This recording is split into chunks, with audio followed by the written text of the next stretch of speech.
మన బాత్రూముల్లో వేసి క్లీన్ చేసే కెమికల్ని గీలో వేసి దాన్ని మళ్ళీ లడ్డు చేసి మనం తినే పరిస్థితికి వచ్చామని వస్తున్నాయి. కెమికల్స్ రెండున్నాయి. కెమికల్స్ వాడినప్పుడు కొన్ని వెజిటబుల్ వాడతారు. వెజిటబుల్ ఫ్యాట్ వాడితే ఎక్కువ రేటు, అనిమల్ ఫ్యాట్ అయితే తక్కువ రేటు. అది కూడా కలిపారని ఎన్డీడీపీ రిపోర్ట్ ఇచ్చే పరిస్థితికి వచ్చింది. మీరు ఆంధ్రప్రదేశ్ బీజేపీ నాయకులతోనూ భారతీయ జనతా పార్టీ జాతీయ నాయకులతోనూ ఆర్ఎస్ఎస్ అధినేత సర్సంఘ్ చాలక్ మోహన్ భగవత్తోనూ ఒక్క మాట తిరుమల లడ్డులో జంతు కొవ్వు కలిసింది అని చెప్పమనండి. భారతీయ జనతా పార్టీ నాయకులు ఏ ఒక్కరు కూడా చెప్పట్లేదు. మరి దట్స్ ద పాయింట్. బీజేపీని మించిన హిందుత్వవాదులు ఎవరున్నారు చెప్పండి? చంద్రబాబు నాయుడు బీజేపీని మించిన హిందుత్వవాద?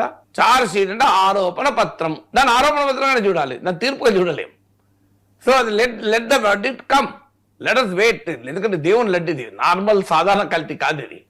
అందువల్ల దేవుని లడ్డు పైన అనుమానాలతో మాట్లాడకూడదు.